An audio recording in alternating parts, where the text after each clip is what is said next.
बिंदियापुर नामक एक छोटे से गांव में रघु नाम का आलसी आदमी अपनी पत्नी कमला के साथ रहता था।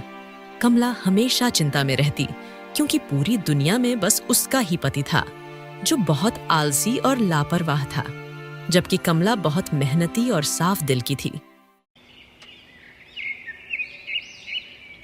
हर रोज का यही हाल है। मैं सवेरे उठकर सब काम कर लूं और इन्हें तो कोई फिक्र ही नहीं, पति है या कोई मेहमान। भीतर से खर्राटे की आवाज आती है।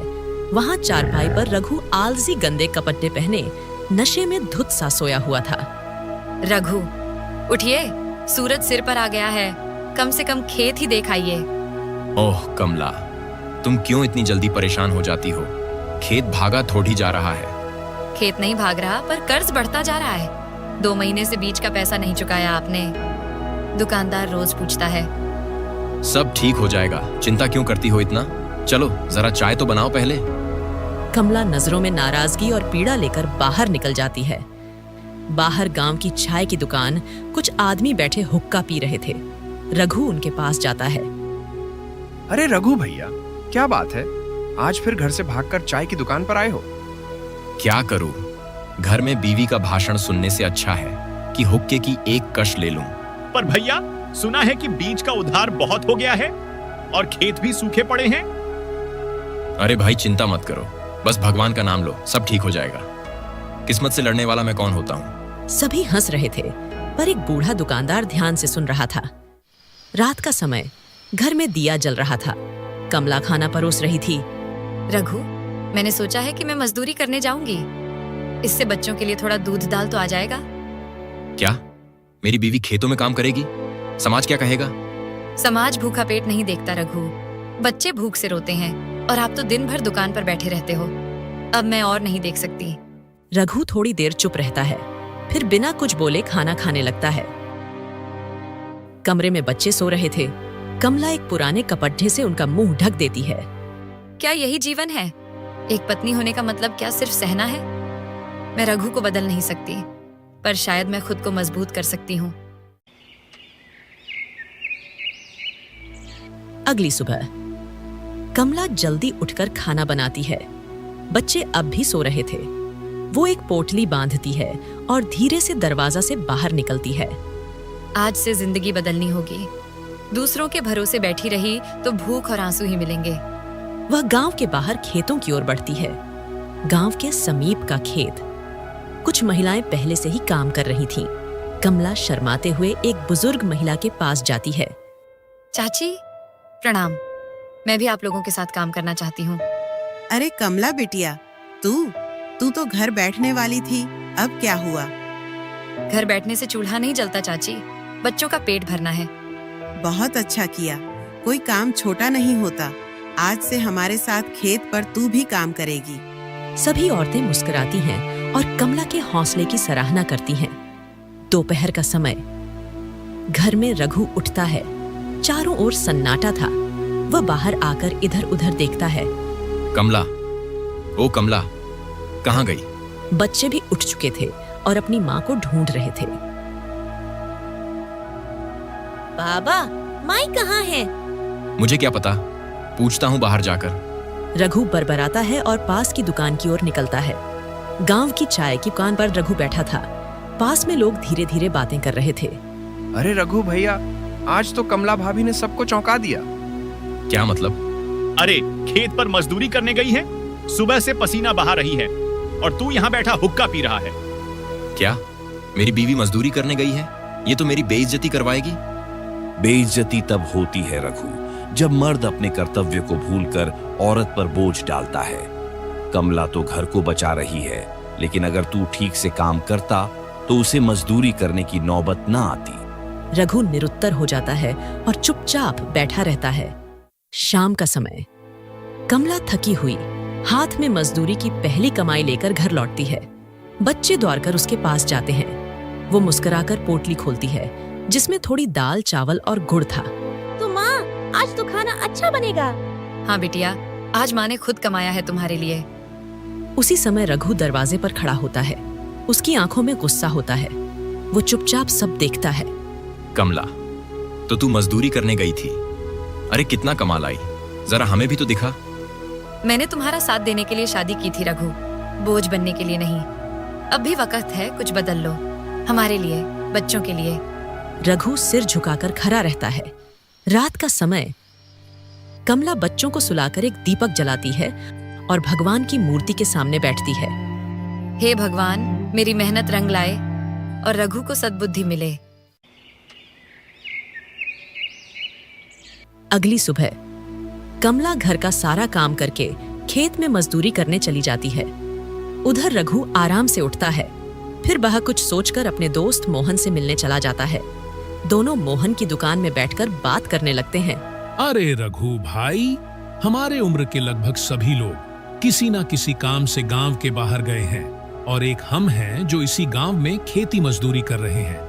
अरे तू ऐसा क्यों सोचता है? अच्छा ही है ना, हम गांव में अपने परिवार के साथ रहते हैं और वैसे भी हमें कभी भी दूसरों की तुलना खुद से नहीं करनी चाहिए। वाह, तू तो बहुत बड़ी बड़ी बातें करने लगा है, लेकिन सुन, यह बड़ी बड़ी बातें करने से कुछ नहीं होगा। हम अब परिवार वाले हो गए हैं, हमें अब घर की जिम्मेदारी उठाना सीखना होगा और तू भी थोड़ा अपनी पत्नी का ख्याल रखा कर। अरे ठीक है, इतना ज्ञान मत दे, अभी मैं चलता हूँ, मुझे बहुत भूख लगी है। रघु यह बोल के चिड़चिड़े मन से घर को लौटता है। घर पहुंचकर वह खाना खाने लगता है। तभी उसकी बेटी उससे कहती है, पिताजी, आप क्या सिर्फ खाना खाने के बारे में ही सोचते हो? आपने एक बार भी माँ के बारे में सोचा है? देखो, वो कितनी मेहनत करती है और हमारे लिए खाने का इंतजाम करती है। आप एक पिता होते हुए भी घर खाली पड़े रहते हो। बेटी के मुंह से यह सब सुनकर रघु को खुद पर बहुत गुस्सा आता है। वह वहां से उठकर गांव के मंदिर की ओर चल देता है। जब वह मंदिर पहुंचता है तो वहां उसे मंदिर के पुजारी जी मिलते हैं। पुजारी जी ने रघु से कहते हैं, अरे रघु, तू यहाँ क्या कर रहा है? तू तो ज्यादा मंदिर ही नहीं आता, तो आज यहाँ कैसे? अरे पंडित जी, ऐसा कुछ नहीं है, मैं तो बस पूजा करने आया था। कुछ समय बाद शाम भी हो जाती है। रघु घर लौट आता है। उसकी पत्नी उसको देख तुरंत बोलती है, आ गए आप, चलो जल्दी से हाथ मुंह धो लो, मैं खाना लगा देती हूँ। रघु अपनी पत्नी के इस बर्ताव को देख थोड़ा हैरान हो गया। उसने मन ही मन सोचा, मैंने तो आज भी कुछ नहीं किया, पूरे दिन खाली ही घूमा हूँ, फिर भी कमला मेरे साथ इतना अच्छा व्यवहार कर रही है। मुझे तो लगा था कि कमला आज मुझसे बहुत गुस्सा होगी। रघु यही सब सोच के अपने परिवार के साथ रात का खाना खाता है। अगली सुबह रघु फिर से मोहन की दुकान पर जाता है। जब वह मोहन की दुकान पर पहुंचता है तो मोहन उससे पूछता है, अरे रघु भाई, तू सुबह ही आ गया, क्या हुआ? आज खेत का काम जल्दी खत्म हो गया क्या? अरे भाई, कैसी खेती, मेरी तो जमीन ही बंजर पड़ी हुई है, कौन करे इतनी मेहनत। जिंदगी हो तो तुम्हारी जैसी, दुकान में बैठे बैठे पैसे मिलते हैं। अरे भाई, तू हमेशा ऐसे ही क्यों सोचता है? देख, कोई भी काम छोटा या बड़ा नहीं होता, हमें उसे मेहनत करके आगे बढ़ाना होता है। वे दोनों बात कर ही रहे थे कि तभी वहां पर जगदीश नाम का एक जमींदार आता है। जमींदार रघु को देखकर उससे कहता है, अरे रघु, कहाँ इधर उधर भटक रहा है? मुझे अपने खेत के लिए कुछ मजदूरों की जरूरत है, तू भी आजा, अच्छे पैसे दूंगा। तभी रघु उससे कहता है, अरे सेठ जी, मैं यह मजदूरी वाले काम नहीं करता, आप किसी और को ढूंढ लो। रघु की ये बात सुनकर जमींदार वहां से चला जाता है। तभी मोहन उससे कहता है, अरे रघु, कुछ अपनी पत्नी की भी मदद कर लिया कर, ऐसे दिन भर मत घुमा कर भाई। अरे अब तू शुरू मत हो यार, सब लोग बस मुझे ही सुनाते रहते हैं। अरे तू गुस्सा क्यों कर रहा है? मैं तो तेरे ही भले के लिए कह रहा हूँ। अभी मेरे मन में एक विचार आया है, मैं सोच रहा हूँ कि तू भी मेरी तरह गांव में ही दुकान खोल ले। रघु थोड़ा हैरान होकर मोहन से पूछता है, यार, लेकिन मैं किस चीज की दुकान खोलूं और कहां पर खोलूं? रघु, तो तू एक काम कर, देख हमारा गांव कितना बड़ा है, तू मछली की दुकान खोल। हमारे गांव में कोई भी मछली की दुकान नहीं है, गांव के सब लोग बाजार जाकर ही मछली खरीदते हैं। और तू जगह की चिंता मत कर, मैं अपने चाचा से कहकर तुझे गांव में एक अच्छी सी जगह पर दुकान दिलवा दूंगा, लेकिन हाँ, दुकान का किराया हर महीने समय पर देना होगा। ठीक है, मुझे मंजूर है। कुछ दिनों में रघु इधर उधर से कुछ पैसे जुटाकर और नदी से कुछ मछलियां पकड़कर अपनी दुकान खोल लेता है। लेकिन रघु अब भी दुकानदारी में कच्चा था। उसे तो अपने ग्राहकों के साथ ठीक से व्यवहार भी नहीं करना आता था। एक दिन गोपाल नाम का एक व्यक्ति उसकी दुकान में आया। अरे रघु, मुझे कुछ मछलियां चाहिए थी, तो कुछ अच्छी सी मछलियां निकाल दे मुझे। लेकिन यह तो बता, मछलियां कितने रुपए किलो हैं? अरे चाचा, क्या दाम के बारे में पूछते हो? गांव के लोगों से क्या ज्यादा पैसे लूंगा? आपको सिर्फ 300 रुपए किलो के भाव में दे दूंगा। अरे अरे, पागल हो गया है? इतना दाम किस बात का भाई? बाजार में तो सिर्फ 100 रुपए किलो मिलती है। तू तो यहाँ गांव वालों को लूट रहा है रे। अरे ओ चाचा, लेना है तो लो, वरना निकल लो। यह लूटने की बात मत करो, ठीक है? हाँ हाँ, जा रहा हूँ। वैसे भी कौन तेरी दुकान से मछली खरीदेगा? गोपाल रघु की कड़वी बातें सुन के वहां से चला जाता है। रघु के ऐसे रूखे व्यवहार की वजह से गांव के लोगों ने उसकी दुकान से मछली खरीदने आना बंद कर दिया था। कुछ दिनों बाद दुकान का किराया ना भरने की वजह से उसकी दुकान बंद हो गई। उसने गांव के कई लोगों से उधार भी ले रखा था। गांव के लोग उससे बार बार उधारी के पैसे मांगने आते थे और उसको धमकी भी दे जाते थे। अबे ओ रघु, हरामखोर कब देगा हमारे पैसे? पैसे दे, नहीं तो तेरा ऐसा हल करूंगा कि तुझे कोई पहचान भी नहीं पाएगा। देख रघु, बहुत हो गया तेरा। सीधे सीधे हमारे पैसे वापस कर, नहीं तो तुझे बहुत पीटेंगे। भाई इतना गुस्सा मत करो, मैं आज ही तुम लोगों का पैसा वापस कर दूंगा। ठीक है, आज शाम तक पैसे मिल जाने चाहिए, नहीं तो तेरा बुरा हाल कर देंगे। रघु उन लोगों की बात से बहुत डर जाता है। उसके मन में एक ख्याल आता है। रात का समय, रघु चुपके से अपनी पत्नी के गहने चुराकर सुनार के पास गिरवी रखने जाता है। श्यामू चाचा, क्या आप ये गहने रख के मुझे कुछ पैसे दे सकते हैं? मुझे पैसों की बहुत जरूरत है। ठीक है, पर समय पर इसे छूटा लेना। सुनार से पैसे लेकर रघु सुबह को अपना सारा उधार चुकता कर देता है। ये लो तुम लोगों के पैसे, अब दोबारा पैसे मांगने मत आना। हाँ हाँ, हमें भी कोई शौक नहीं है तुझसे पैसे मांगने का। हम तो अपने उधार के पैसे मांग रहे थे।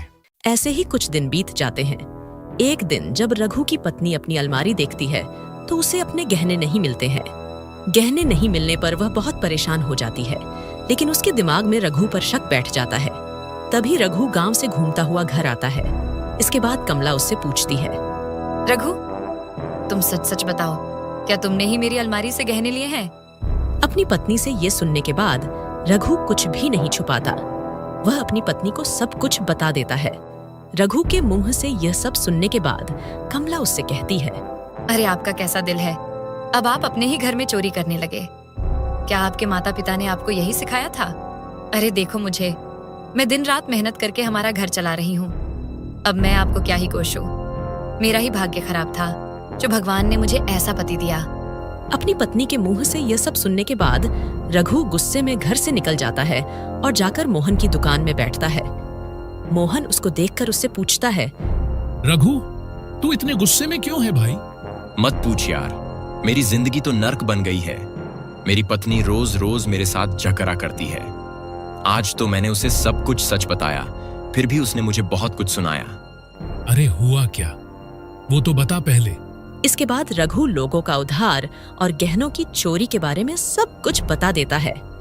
मोहन, अब तू ही बता, मुसीबत के समय में वो गहने अगर मैंने इस्तेमाल कर लिए तो क्या गलत किया? रघु, तू पागल हो गया है क्या? कुछ भी बोले जा रहा है। अरे तेरी पत्नी तो तेरे भले के लिए ही बोलती है। तूने वह गहने लिए नहीं, बल्कि चुराए हैं, और चोरी करना अच्छी बात नहीं होती है। तू तो हमेशा मेरी पत्नी का ही पक्ष लेता है। तू मेरा दोस्त है या दुश्मन? देख रघु, तेरी वह बेचारी पत्नी ने तेरे लिए क्या क्या नहीं किया, लेकिन तू है कि अपनी पत्नी के बारे में ऐसी सोच रखता है। तू कितना बुरा पति है रे। तेरी पत्नी दूसरों के खेतों में काम करके तेरा परिवार पालती है, और अब तू उसकी मेहनत का यह सिला दे रहा है। मोहन की यह बात सुनने के बाद रघु को बहुत बुरा लगा। उसको अपनी पत्नी के साथ किए हुए बर्ताव का पछतावा होने लगा। सही बोल रहा है मोहन, मुझसे बहुत बड़ी गलती हो गई। मुझे पता चल गया है कि मेरी पत्नी मेरे परिवार के लिए कितनी बड़ी कुर्बानी दे रही है। धन्यवाद मोहन, तूने तो मेरी आंखें खोल। लेकिन अब मैं किस मुंह से अपनी पत्नी से माफी मांगूं? मैं तो माफी का भी हकदार नहीं हूं। अरे तू दुखी मत हो, वह तेरी पत्नी है और पत्नी अपने पति से ज्यादा दिन नाराज नहीं रहती। इसके बाद रघु घर की ओर चल देता है। घर पहुंचकर रघु अपनी पत्नी से अपनी गलती की माफी मांगता है। कमला, मुझे माफ कर दो, मैंने बहुत गलतियां की है। मैंने तुम्हें बहुत ठेस पहुंचाई है, लेकिन अब से तुम्हें कोई तकलीफ नहीं होने दूंगा। कोई बात नहीं, देर से ही सही, लेकिन तुम्हें समझ तो आई। देखो, मैं हमेशा हमारे बच्चों के भविष्य को लेकर चिंता करती हूँ, इसलिए आपको काम करने के लिए बोलती हूँ। चलो अब ठीक है, खाना खाओ और सो जाओ।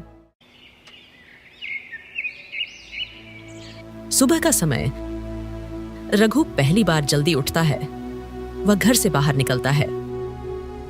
कमला घर का सारा काम कर गांव की महिलाओं के साथ फिर खेत में काम करने जाती है। तभी अचानक पीछे से रघु की आवाज आती है। कमला, आप यहाँ? कमला, मैं अब तुम्हें अकेला नहीं छोड़ूंगा। आज से मैं भी तुम्हारे साथ काम करूंगा और आज से हम दूसरों के नहीं अपने खेत में काम करेंगे। अरे, क्या रघु सच में बदल गए? अगर हाँ तो चमत्कार नहीं, भगवान की कृपा है। इसके बाद रघु और कमला दोनों खेत में एक साथ काम करने लगते हैं। रघु पहली बार अपने खेत में मेहनत से काम करता है, लेकिन अब उसके चेहरे पर आत्मसंतोष है। कमला, अब समझ आया कि तुम रोज इतनी थक कर क्यों आती थी। ये मिट्टी सच में इंसान को झुका देती है, मगर मजबूत भी बना देती है। हाँ रघु, यही झुकना एक दिन अच्छी फसल बनकर उगेगा और हमारे बच्चों के भविष्य को संवारेगा।